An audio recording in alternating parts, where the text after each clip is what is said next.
Today's episode is a recording of an interview I had with my good friend and client, Scotty Russell. It was super fun to learn about his story and what he achieved in just 1 year. So I'm sharing this with all of you because I know you're going to learn a lot from his experience.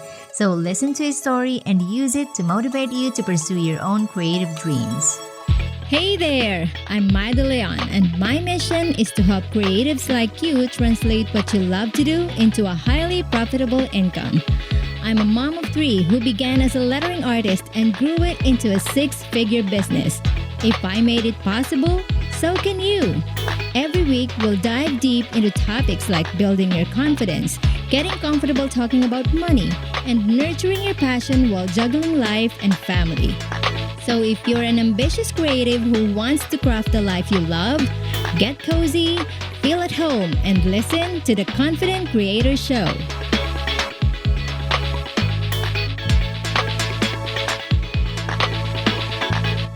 I have somebody special joining me today, so I'm special. Woo! Yes, you are. You are special, even though you always. Scotty is. Oh. There Do you go. you My have 2 camera's just cameras? flipped on me.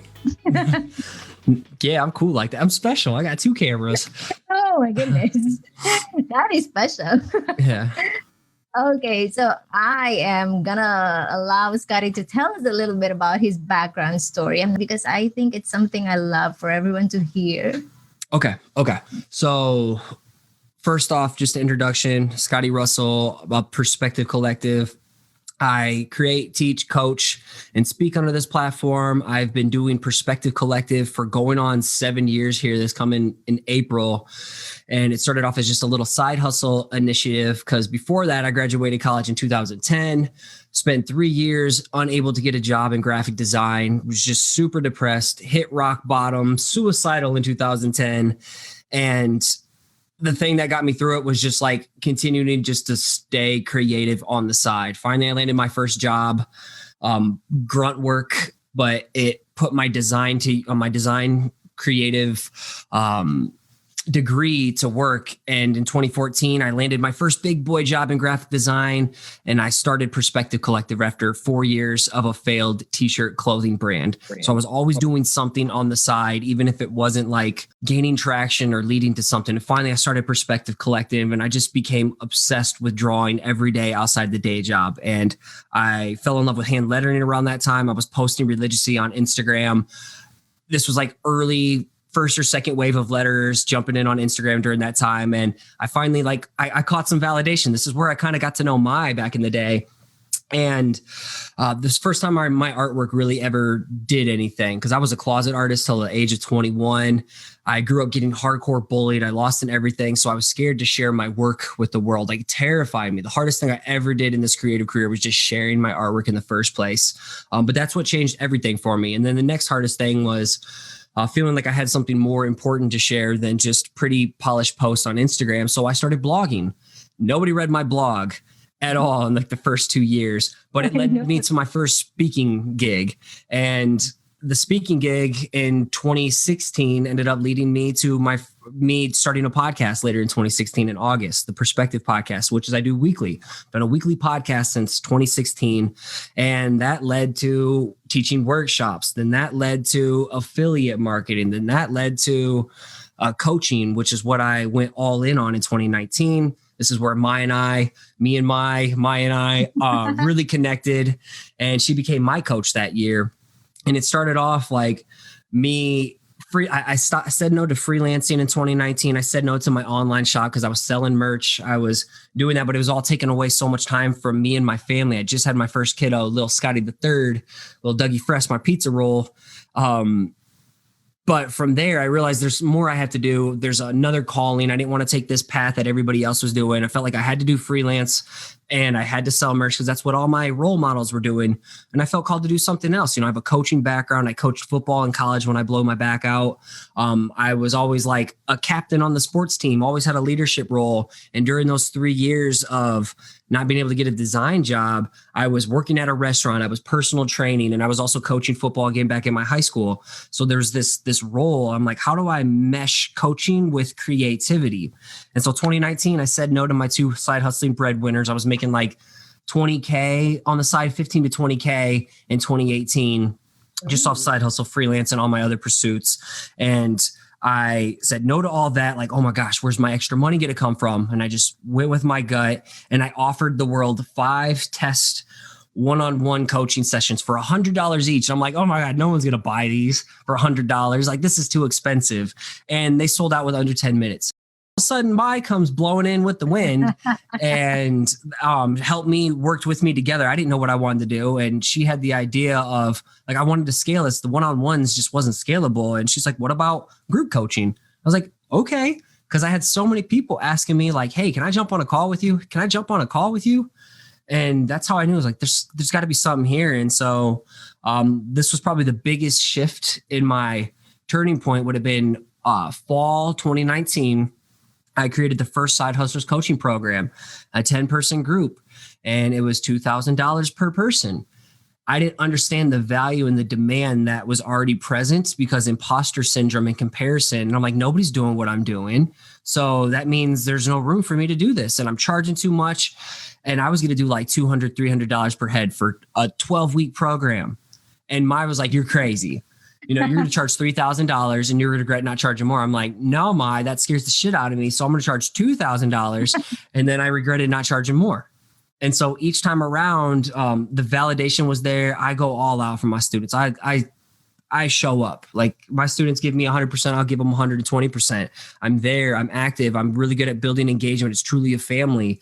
And each time around, I've raised it more. And I'm just now, as we talk, I'm about to finish up the 4th spring coaching program. On the side, I launched digital goods and products, do affiliate sponsors, lots of sponsors for my podcast, affiliate marketing. So I have all these different channels that I've learned to validate, demand, and sell. And I think that's the whole process for me is validating something, understanding the value and the belief that I have something to offer, and then showing up consistently, even when it's not convenient or when I feel like an imposter. So that is like the long elevator pitch.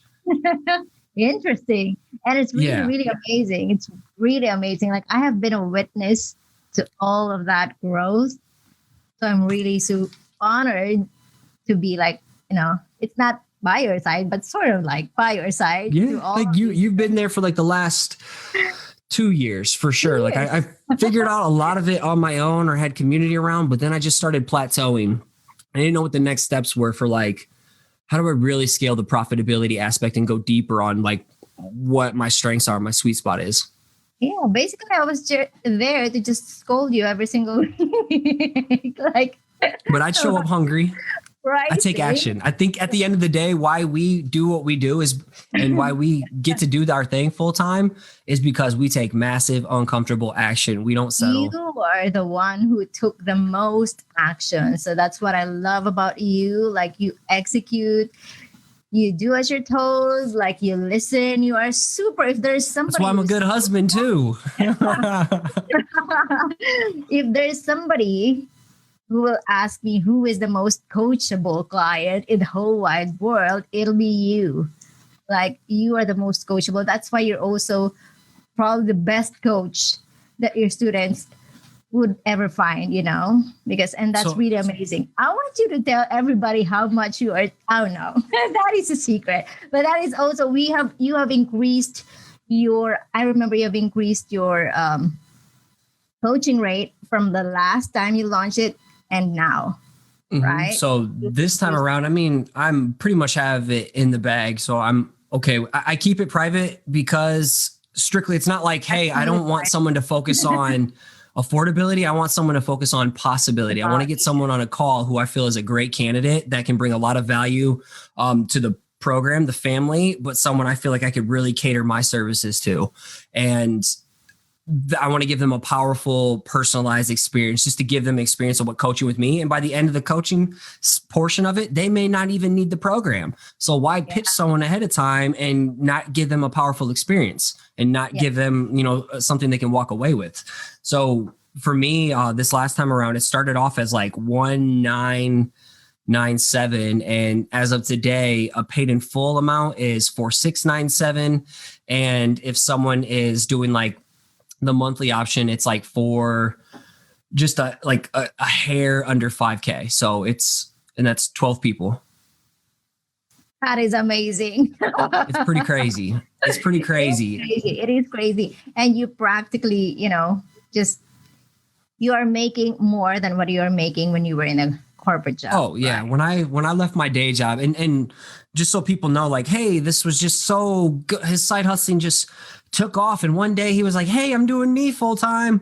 Like, people don't know that at the end of 2019, after I had that successful first coaching launch, I got a big raise at my day job up to 61,000, and kiddo number 2 was on the way. We closed on our new house. We needed to expand, and life was good. Life was great. And a week later, after we closed on this new house, they let go of my entire marketing team at my safe corporate day job. So I just got put on my ass. It was scary. It was horrifying. I was scrambling, thinking I needed to go get a new UI UX job or I rebuilt my portfolio in like 2 weeks, thinking I was going to apply for like agency work. I stopped doing freelance, so I didn't have any clients, in the bank. I felt like I could, but everything was like, yo, you busted your ass. Some close friends of mine were like twisting my arm, like, you haven't been doing this for 5.5 years at that time. And wifey's like, I think it's time to make the leap. And she was the one I felt like wasn't going to want me to do it, have the safe thing with a kiddo, no savings. We just attacked all of our debt. Actually, I just paid off of my debt in 2020. Woo. So because of all the side hustling, so I was paying it off outside the day job, like aggressively. And because I did all that, it freed up so much income that I could take the full-time leap in 2020, and shit exploded in 2020. I was able to knock out off my debt. And now this week, we finally got our nest egg back up there. So now it's like, it's time to invest. So It's been it hasn't been just a straight, easy path. This has been all over the place, banging my head against the wall, lots of scary times, lots of creative, depressed funks. But at the end of the day, consistency, taking action, investing in myself has been keys. Yes. And everything is part of a journey, right? Even when the pandemic hit us in early 2020, you were there, like really doing everything, launching, creating new courses, creating all products, types of launches last year. Selling and selling and selling, nonstop selling.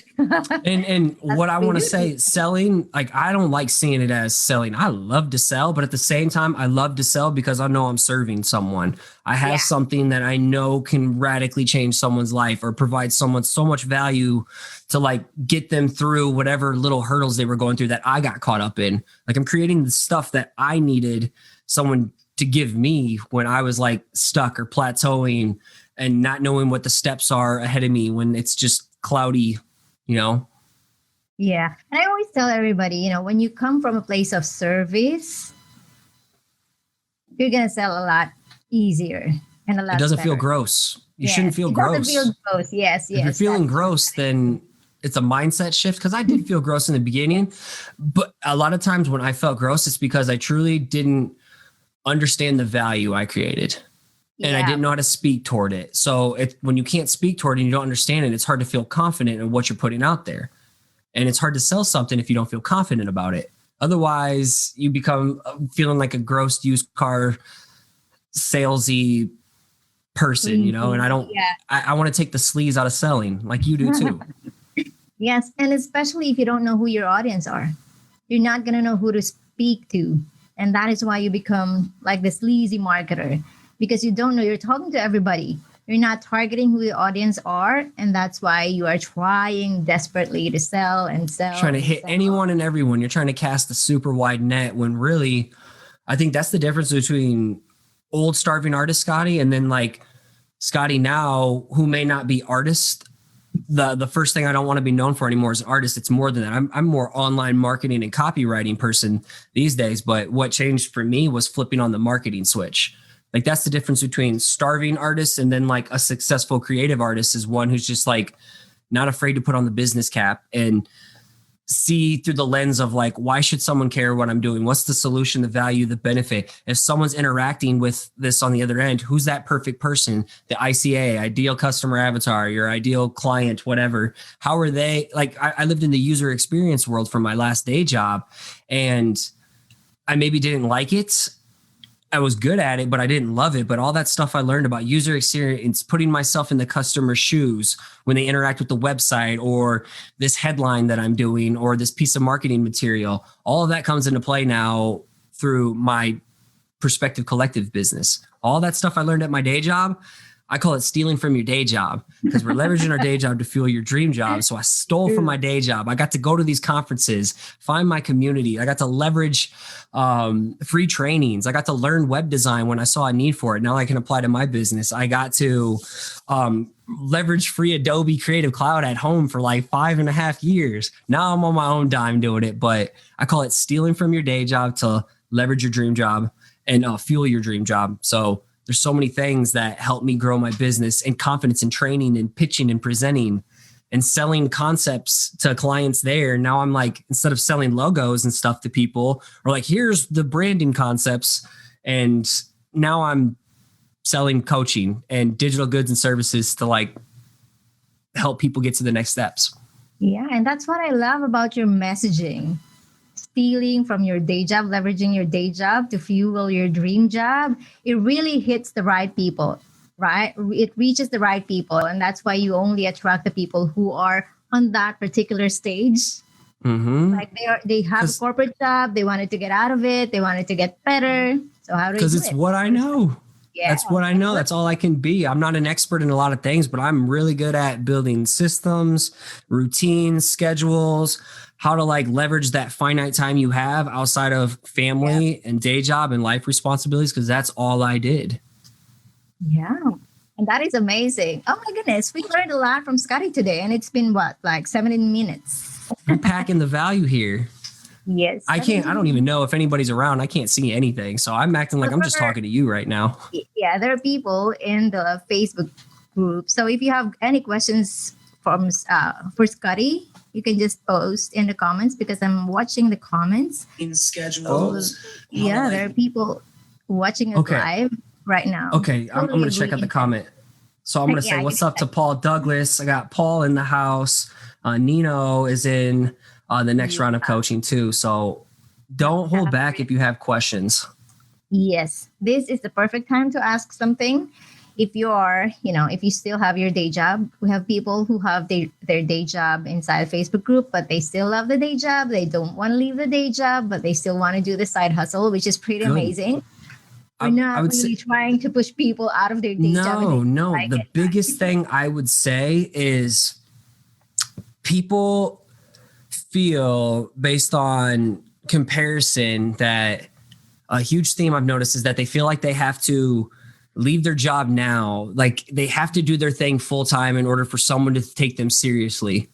And like, no, you don't. Like some of the most talented people, designers and artists out there, like think of like Nick Slater, a massive killer illustrator. And that dude slays design work like crazy outside of his day job. Or Brian Steely, a great designer. I did it for 5.5 years. But what I want to teach people is like, you can still go from hobbyist to professional with your mindset and in your approach by still rocking a day job. If anything, a day job is a beautiful thing. I mean, I even put a post on here. Let me give you like a couple key points of why it's great to have a day job. I did it too, for 2 years. I was an infrastructure lead for a project.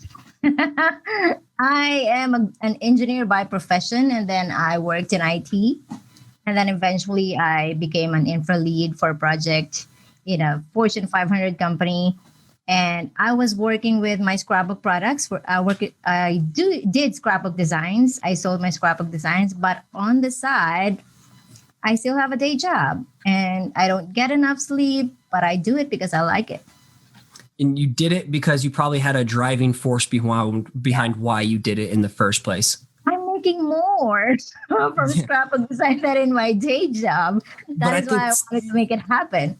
It's got to be a mixture of like something you're super passionate about. So when it's not easy, it's not convenient, you at least love to do it. Once you get started, you just get lost in it. It's also got to be like, for me, it's like about changing my family tree. When my son was born, I was scared I had to like give up Perspective Collective as a side hustle. So here's the beauty of having a day job for anybody like coming back to this. I'm hoping this just like provides people some ease. Like, okay, I can still be a professional. I can still grow an audience. I can still bang out client work on my own. I can still invest in my dream while having a day job. So this is the benefit of having a day job.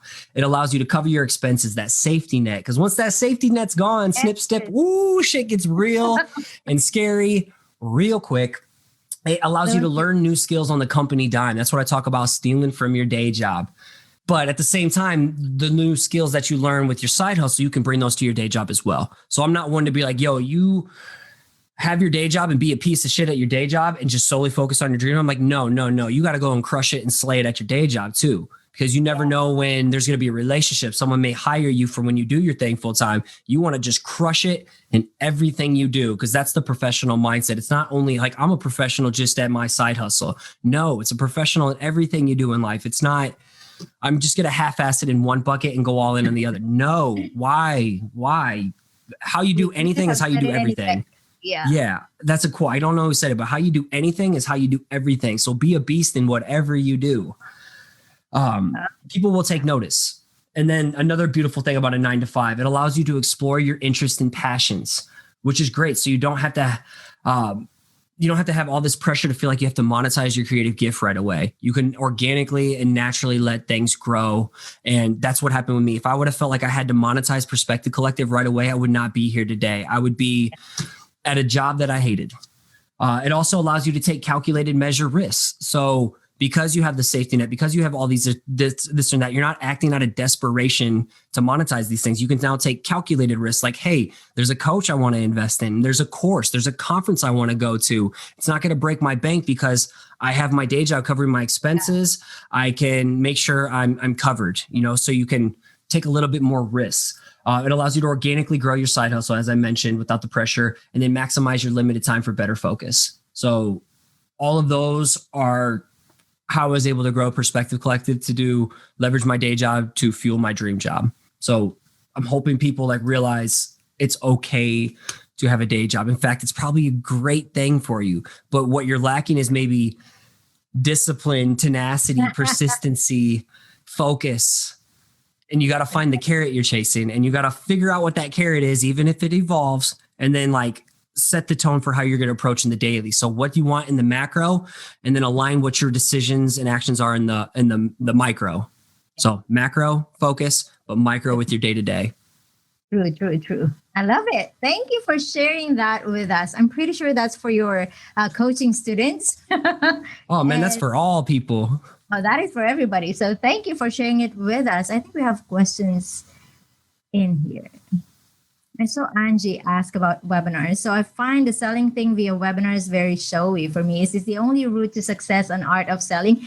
Actually, no. So when we say webinars, we do webinars to give value before we actually sell. So even if you decided to join Art of Selling or not, I know that I was able to help you kickstart something just so you can start, whatever it is you wanted to start. It's not like I am pushing a sale on you because you attended the webinar or something. And that is like, I am boasting or I am showing off. I'm showing what I have achieved, what my clients have achieved.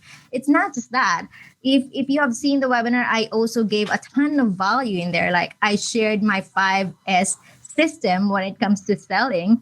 And that's something that I only do share with my students inside Art of Selling, but I did, give you a bit of, peek inside what the course is all about. And even if you decide to join or not, you still learn something. That's the beauty of having webinars and all of these challenges that we present when we are trying to sell something. Okay. So you can see that we're not just directly selling like, hey, buy this, buy that, buy that. Yeah, we are also giving you so much value. I would say that if anything, a webinar is priming the pump, but it's exactly like when I do a discovery call with a student, I don't pitch it. If I feel like they're a good fit, I don't present the offer or anything until the end, specifically because I want them to get an insane, incredible experience. And again, they might not need it afterwards because they got so much value, but it's to show them, hey, this is like an experience of working with me or getting this product that I'm offering. Like, let me show you a great experience. And if you want the next step, here's the next step for you at the end. If you wanted to continue soaking up or learning something through me. So it's priming them, but they can walk away as long as they walk away with something super valuable. I I don't just jump on to just sell people. I would say 90% of the time, all my content is free and I just help people. But then here's the next step, the accessible levels. Hey, you want access to me here? Because time is limited. We have a lot to offer people, but we also have families. We have lives. So if we don't sell, we don't survive. Yes, that is so true. Yep. So there's just different levels to it. But at the same time, like Maya and I both really believe on service. At the end of the day, as long as you got like a ton of value from me, then that's great. If you don't buy from this time around, that's fine. At least we started the beginnings of a relationship. I believe in relationship marketing. You got a great experience from me. Maybe now you'll come listen to my podcast. Maybe now you might tell someone else about what I'm doing. And maybe now we'll have conversations on the side. And maybe 2 years from now, you'll become a student like Nino, a great example. Nino and I in here built a relationship last year with the Side Hustler's Handbook. And I don't even remember how it all started, but she hit me up. But then she became part of my Facebook group. And then she participated in the Engage Community Challenge. She won the Engage Community Challenge and got the course from me for free. And then she was in the coaching group, the free coaching group. And all this time, we've just been building a relationship, figuring each other out. I've never hardcore sold her. And next thing I know, she's now become a student in the spring coaching program. But it's because I never hard pitched her. I only gave value. And if it wasn't for her during the season, that's fine. You never know when that person might come around. Yes. And that is just one point as to how you can sell without actually selling. A webinar. Just one thing. It's just one way. Okay. So Jamaica says my day job is so different from my creative thing. I'm finding it really difficult to switch between the two because they're two different worlds. You have any advice on that? I'm going to find that question. My day job is so different from the creative thing. I'm finding it really different. If anything, that's a good thing because a lot of people in the beginning, so speaking from experience here, a lot of people, for me, my day job during the time in the first couple of years of my corporate day job, I was heavy on logos and branding. And then I was trying to be like a freelancer of logos and branding. So if anything, my brain was just fried. It made me hate doing logos and branding. But then it was like web work and marketing and all this. And then I'm over here like illustration and hand lettering.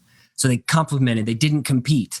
But at the end of the day, so maybe finding it difficult to switch. I know a lot of people just lack the motivation. I get home from a long day job and it's really, really hard.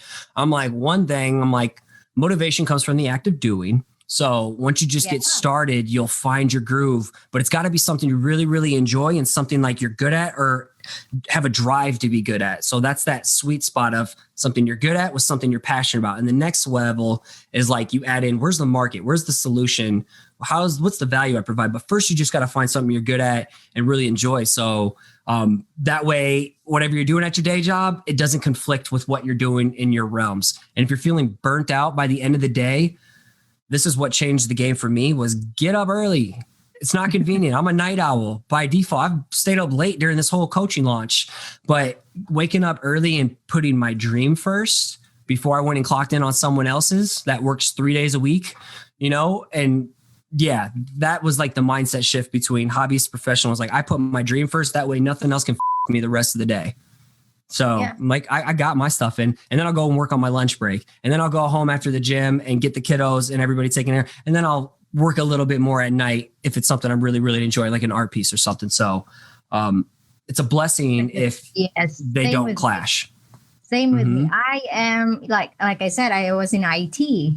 So it was all technical and stuff. And then when I get home, I get excited because I know the kids are already asleep. So I can work with my scrapbook designs. And I know that those designs are going to help people preserve their memories because I'm a memory keeper. We are memory keepers and I love it. When I see their scrapbook pages with all of those photos that they just want to preserve, it makes me so super excited to create new designs for them. So that allowed me to create things and products that I can sell. And I remember I stay up so I'd work from 9 to 2 a.m. And then I'm going to have to get up at 5 a.m. so that I can go to the office. And then Chris will drive us to work. And I'll be sleeping in the car so that I could get that additional hour more to sleep. So all of those sacrifices has paid off. But it took us like 2 years before we actually... Sacrifices. 2 years. And I would say, man, so many people want microwave results, but it really takes going hard for 2 years, borderline obsessively. If you really love what you're doing and you're good at it or have that drive to be good at it, like you got to give it a year minimum, 2 years minimum, just to like go all out. And if it turns out to not be your thing, I guarantee it's going to lead you to that next thing. And all those disciplines that you built, like the coaching program for me, it's not about creating dope work. That's just part of the equation. It's more about the underlying foundation and principles of like time management, project management, disciplined habits of showing up when it's not convenient, building routines, building systems for yourself, because that shit is going to carry long after the program, long into your future. I'm trying to like mold people to thrive long term. You know, so like if you could set the tone now for things and master the mindset of being a professional, like it doesn't matter if things aren't popping off for you now, but as long as you built all of these foundations that your business is built on now, or your creative pursuits are built on, you're going to thrive. But it's all in between your head. You can't just, I want to be successful, but I just don't want to do anything today. And there's a fine line between like, hey, listen to your body, self-care. I sucked at self-care in the first 2 years. I was that Gary V, grind yourself into an early grave. But now I'm like, hey, I'll even tell my students, like, you're looking a little worn out. You should skip this call and take the weekend off and come back Monday, refresh, leave your work alone. I need someone like you to tell me to do that too. And you do tell me to do that, and I still don't at times. I'm like, I have mouths to feed right now, and I'm feeling it. So like, I even tell my students I'm feeling a little worn out. Yeah, sometimes we do that. We do that to ourselves. But I think the thing that I have learned the most is to really take care of my body, because it will really, if you don't do that, it'll come biting you in the ass for sure. Yeah. If you don't like take rest and do it on your own and take initiative, your body's going to force you to take rest. Yeah. I don't know if that was like, if we even answered the question, and I'm in no rush of finally finding my groove. I woke up now. I'm inhaling my coffee, so I'll stay on as long as people have questions. Okay. They have another question. Shreya says, what's your advice for someone who doesn't have a day job and is trying to make money off of art? Skill set upgradation is required, or is it okay to start from right where you are? Good question. I know this is the art of selling, and I don't have context. I can't see someone's work. So I feel like I'm giving a blanket statement without knowing their skill sets, how long they've been doing this, their audience size, the demand and engagement around their work. Like I can't see any of that. So that's really, really hard, because usually I would answer this, I would have all these details first. Yeah. So it's just really tough to answer, but it's really, really tough to answer. So I'm going to approach it from, you don't have an audience yet. Mm-hmm. You've been doing this for maybe a little bit, maybe a year, maybe 2 years, maybe not even that much. It's hard to sell when you don't have an audience built up, when you don't understand the value you create. You really haven't found your style or voice yet, and you're kind of maybe all over the place. I'm just speaking to like where I was in the beginning. And what is it you're selling? Is it providing a solution? Is it providing what's the value your art is providing people? Are you just selling prints and then just like making cool art, hoping it sells? That's hope marketing. So it's really, really difficult. You have to like truly tap into a narrative of what your art provides someone, So I draw uplifting motivational pieces and canvases and prints. Well, why should someone give a shit? Okay. Well, tell a story behind it. What's the story? This helped you get out of a rough spot yourself. It's a daily reminder to like, hey, keep going, keep doing your thing, keep showing up.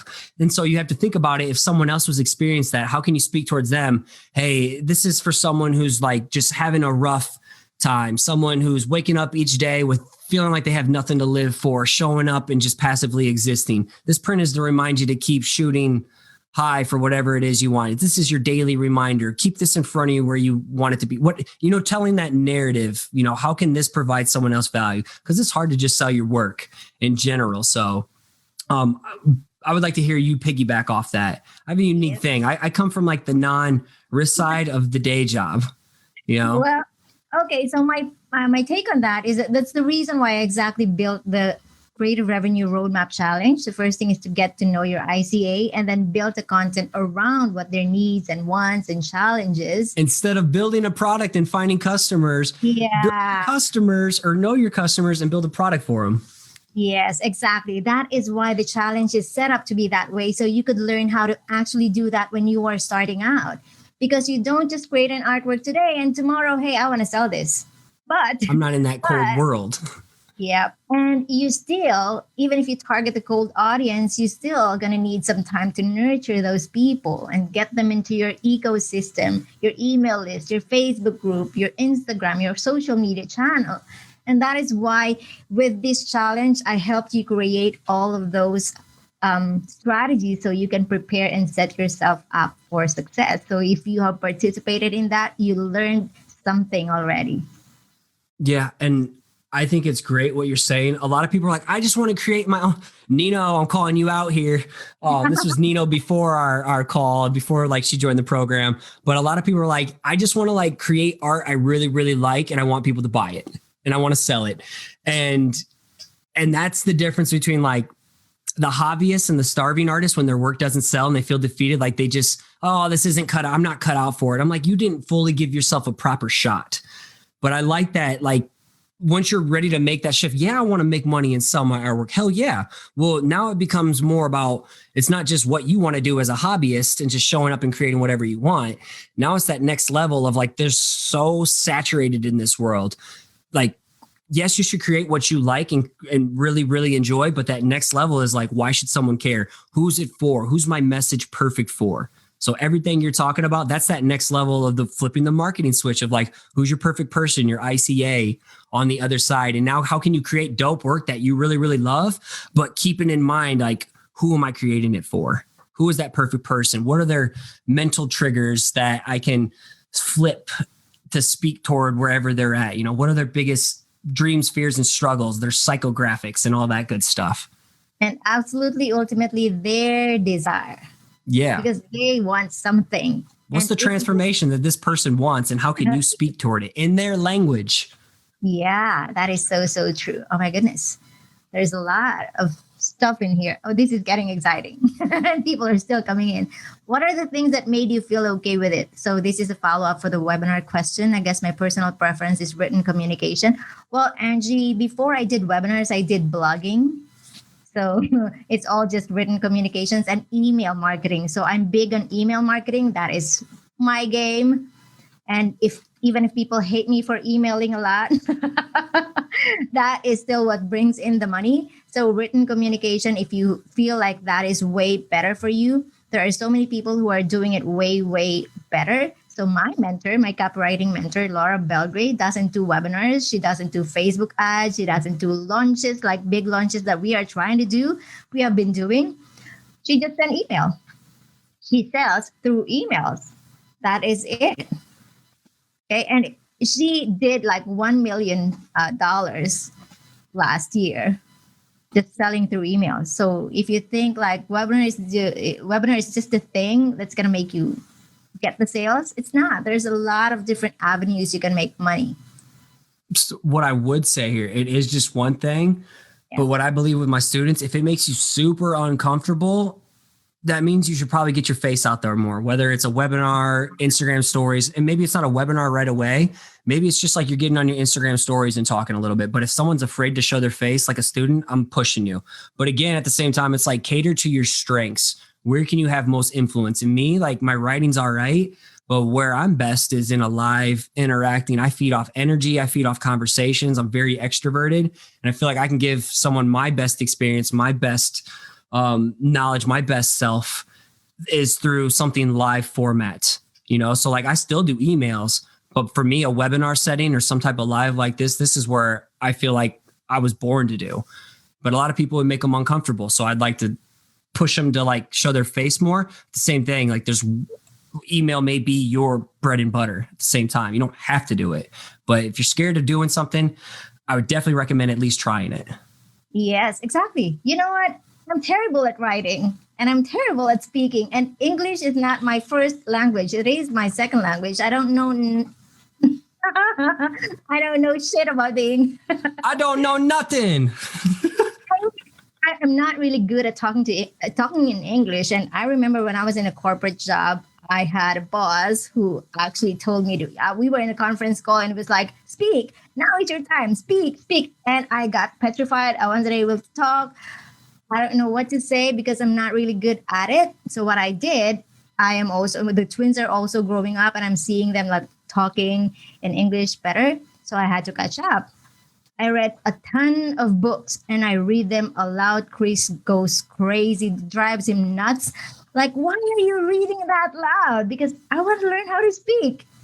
If I don't do this, I'm not going to improve. So I did it. I read. Until now, I read a lot and I read aloud, not just a lot, aloud, so that I would know how to speak. So just, do it. If you feel you're not comfortable about doing it, just do it because it's going to help you like get better at.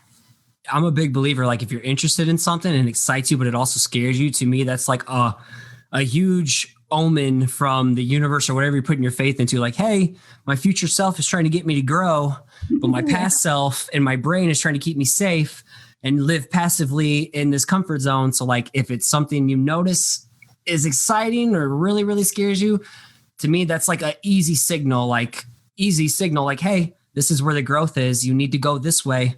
Lean into the discomfort. Yes. Growth is uncomfortable. It hurts sometimes, but each year I'm like, what's the biggest thing that scares me the most? Okay, that's what I got to do. Like last year, it was a video course. The year before, it was a coaching program. The year before that was something else. Then it was blogging. Then it was coaching. Then it was public speaking the other year. So each year I chase like the biggest thing that scares me. That's what I need to do. And that is what has set things on fire. Because I don't talk in English. Webinar was like, what the hell? I do need to do webinars. I had to do it. I have to send a lot of emails because before I'm scared of sending emails. I don't send emails every day, especially when I'm launching, because I'm afraid people are going to get angry at me and they will unsubscribe and all of that. And then eventually I learned that that's where the money is. And that's how you do business. And that's how you serve people. Because sometimes when you don't send emails, somebody might miss that offer that they actually need that particular day. And, I realized that when someone told me when I was launching Mastering Hand Lettering, and she said, you know what? I initially had no plans of buying it right now. But when you sent this email, it was the one that made me get off the fence. And that was the big validation for me that, hey, no matter how much people tell me about sending emails every single day, I'm still going to do it.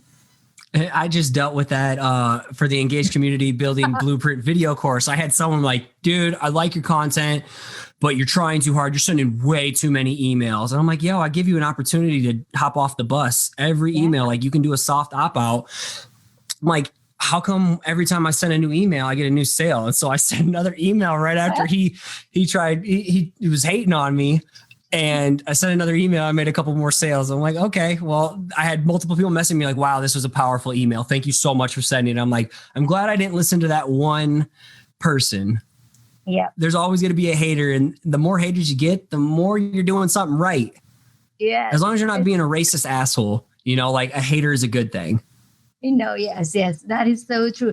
I had another one the other day, and then the only thing I remember. You didn't give me any of the dirt. You're like, nope, I'm not paying any energy to it. I'm like, yo, give me the scoop, Mai. I love this. Give me the drama. I forgot everything because the only thing that I remembered was the word major overkill. And then I deleted it. So you didn't even read it. Yeah, I don't deal with drama because it affects my mindset, and I protect my mindset big time. I like to share it as like a funny thing. Like, hey, coach, yes, look at, I got someone who finally got mad. That means I'm like sending enough emails. I got someone saying that's too many. Now I got to send more. So I hit the milestone. To me, it's more of a funny thing. It is. So you guys, if you have not done email marketing yet, it's a powerful strategy. You're going to have a lot of haters, but you're going to have a lot of money too. I had a point. It was interesting and funny, but the dirt. I read Angie said, might have a point. I'm totally putting up a resistance with showing my face. People buy from those they know, like, and trust. Yes. So I mean, it's possible to just put your art out there and it explodes. You never show your face and you just draw whatever you love. I'm not saying it's impossible, but in such an oversaturated world with so many people trying to like sell, leverage social media, what are you doing that's different? What are you doing that's different? Are people connecting with you more? Like the more you show your face, the more people are not only buying something because it's a dope piece of art, but more importantly, they're buying it because they know, like, or trust you. Yeah. You know, people would never hire me as a coach if I didn't show my face. Yes, they need to know you in order to like you, in order to trust you. So they can finally buy something from you. And it's nurturing. Nurturing, I think, is the whole key to everything. Like that's why I think 80-90% of my time, I'm nurturing people. I'm nurturing, giving out free content. Dude, I've never had people tell me before until like this past 3 to 6 months, I've had people tell me I give away too much. Like, what? Like, yeah, I've had people tell me I give too much away. And I'm like, oh, I didn't know you could do that. So I guess there's a fine line of that. But I think at the beginning, I don't think there's any issue of just like going all out and serving people and before trying to sell something when you don't have any validated demand, you don't have an audience. So like go out and give value. And an important way of giving value, I talk about, maybe you talk about this too, but these are like 3 buckets of value. If you struggle being like, why should someone care about what I'm doing? In order to get people to care about what you're doing, really focus on showing people you care about them. So the 3 buckets of value, if I'm going to like dish out anything helpful, is how can you educate someone with your content? How can you entertain them? Or how can you inspire them? Yes. And if you can like overlap certain areas of them or do all 3 in your content, that's called the Holy Grail. That's going to get people to just like really start loving what you're doing. The right person. All right. Finding out who's your right person, your perfect person, go all in, serve them, educating, inspiration, or inspiring them. And as a byproduct, it's going to ripple onward to that target market if we're doing marketing terms. So like go deeper and really think about, before I post, what's the filter? Why should someone care? Am I entertaining? Am I inspiring them? Or I'm educating them? And you can do all 3 in one, but focus just like on one bucket that comes natural, like inspiration and motivation. That's just natural to me because that's what I needed to get off my ass and like get my life turned around. And so naturally, that's what I project. Yep. And sometimes people think that value comes from education, just education alone. How can I teach these people? What am I going to share with them? No, actually, sometimes value comes from how would you make them feel? Yeah. So there are times that I post my funny like interactions and shenanigans with my children on Instagram because that's funny. And I want to share that with my audience just to make them, laugh. Mm-hmm. That's it. So even like I have my own little community. If I'm going to do something inspiring, maybe it's like I found a dope ass quote or I'm just like feeling in the moment. I think my superpower is inspiring people to take action. That's just my coaching background. And so maybe I post like a video. I'm just feeling something. Here's a Monday motivation thing. Like get off your ass. Mondays are dope. Mondays are dumb. Don't fall into the culture that say Mondays suck and live for the weekend. Number one mindset shift. If you ever want to do your thing full time, Mondays are my favorite day in my business because I made Mondays my favorite day when I had a day job. So that would be like the inspiration bucket, the entertainment bucket. I found a hilarious meme of that would relate to graphic designers. And so I post that in my community just to like liven the mood. So I'm not so serious all the time. And then like education, like here's 3 tips real quick to carve out more time to grind and execute outside your day job. So those are just like 3 different kind of values I can provide, even though I think my main bucket that I'm best at is the inspiration bucket.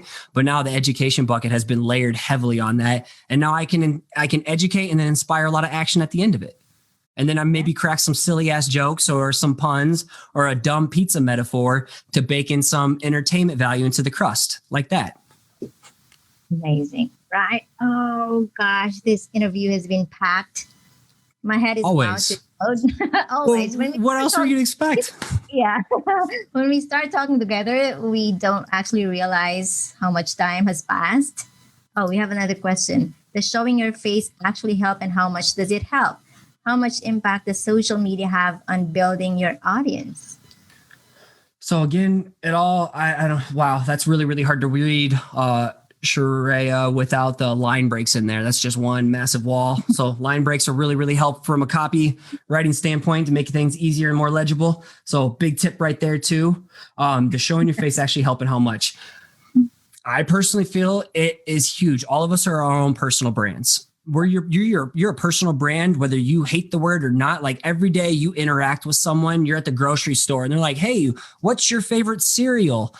And you're selling them. Like everybody's a personal brand, whether you like it or not. So, but we have the ability and power to control our perception of the world, to set the tone for how people interact and experience us. So if you're a personal brand, whether you're a designer, a letter, whatever it is, and whatever your goal is, if you're trying to sell something, I think it's super powerful, or get hired as a freelancer. It's super powerful to show your face in your brand. Super powerful. Like that helps you control your personal experience with the world and gets people closer. Like my friends who are freelancers that are crushing it the most aren't people who just hide behind a logo.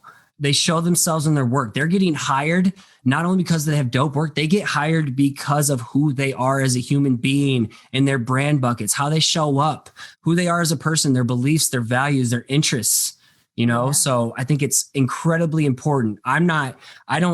People buy from me because they know, like, and then trust me.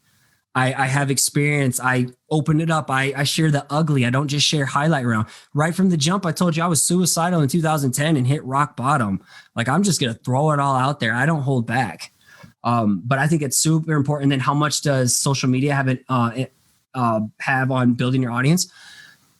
I think you can do it without it. People have done it for years, but I also think because it's so competitive landscape, I feel like it's just a tool to help you build your brand. I think it's super important being on social media, depending on what you do. Again, there's a lot of context missing. I don't personally know you and I don't know all these different touch points I would normally ask someone. But I feel social media is a heavy. I wouldn't be here without Instagram and then an email list, funneling my social media to my email list, and then using Instagram and all these social medias to funnel people to my podcast. So social media has been, I would not exist without social media. My confidence wouldn't be here without social media. I would never been validated. I would have never met without social media. It's still helpful, no matter how much we say, like they can be taken away, still helpful. So You still need to have some presence out there. And I would like to add to showing your face, especially during this time of the pandemic. A lot of people are missing human connection. So this is the right time to show your face. People want to see people and connect with people, not just logos and brands. And it'll make you more confident too. The more you really get comfortable in your own skin, the better seller you're going to be. True. Mm-hmm. Okay. All right. So I have kept Scotty way too long. This should end usually 9:40, but I have extended him for another 14 minutes.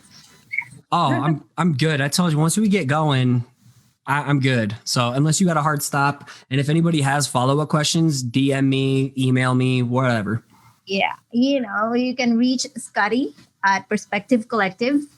Thank you for being here. And I'd like to thank Scotty for giving us his time despite the busy schedule and despite waking up way too early.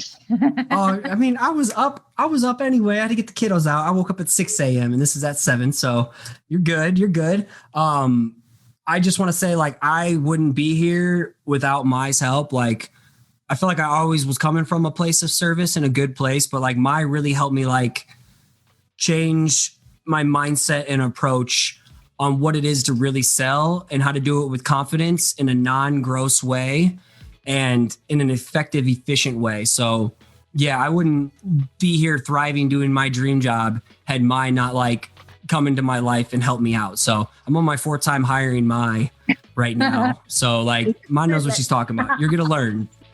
I hope Scotty's journey inspired you to keep moving forward and pursue your own creative dreams no matter how challenging it may be, because those who never give up always win. If you know someone who might want to hear this episode, feel free to share it with them. And if you want to learn how to grow your own creative business, simply go to maideleon.com to get started. I have free resources waiting for you. And as always, keep creating and stay confident. Until next time, this is Mai.